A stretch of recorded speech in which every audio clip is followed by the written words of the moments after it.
માસ્ટરની જય. કાલે સાંજે શિક્ષકો હેમંતભાઈ ને મારા માસ્તરની અહીં જીવનભાઈ માસ્તર ધરવાણાવાળા છે, મુકેશભાઈ ચૌહાણ છે, આજે પણ બધા સાથે વાત કરી કે લીંબડી મધ્યની એક લાઇબ્રેરી ખોલી હોય તો આપણા છોકરાઓને વાંચન માટે બહુ અનુકૂળ રહે. અને અત્યારે પરીક્ષાની તૈયારીઓ પણ ચાલે જ છે, તો લાઇબ્રેરીની ખાસ જરૂરિયાત છે.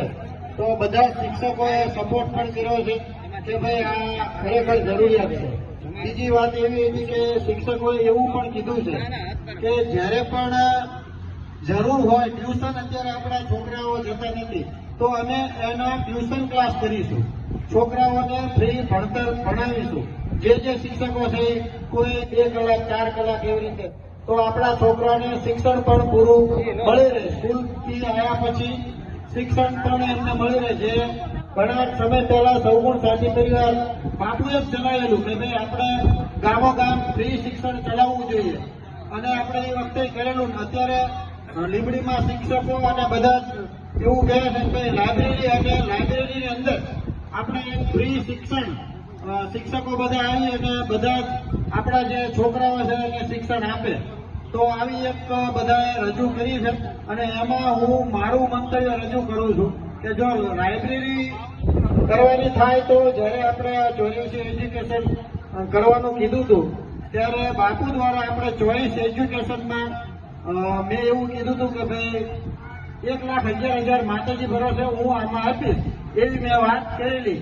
જો લાઇબ્રેરી અત્યારે કરવામાં થાય તો 1,11,000 રૂપિયા મારા તરફથી એમાં આપવામાં આવશે લાઇબ્રેરીમાં, બરાબર, લાઇબ્રેરીની અંદર.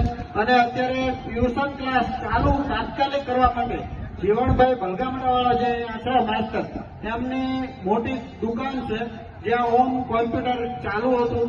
એમને એવું કીધું જો અત્યારથી ટ્યુશન ક્લાસ ચાલુ કરવા હોય તો મારી જે છે દુકાન ત્યાં બધા છોકરાને અને શિક્ષકોને આવો અને ત્યાં ચાલુ કરી શકો છો.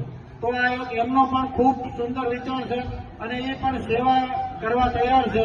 અને ચોઈસ એજ્યુકેશન દ્વારા પણ સવારમાં એવું કહેવામાં આવેલું કે ભાઈ અમે લાઇબ્રેરીની જગ્યા ગોતીએ છીએ, અને જો આયોજન કરવામાં આવે તો અમે એનું પણ હાલો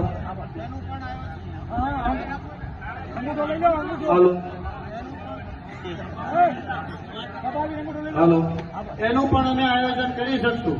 તો આપણે કોઈ એક વ્યક્તિ નહીં, બધા સાથે મળીને એક લીંબડીની અંદર લાઇબ્રેરી થાય, ટ્યુશન ક્લાસ થાય, એના માટે સૌ નાથ ભગવાનને અને બાપુને હું વિનંતી કરું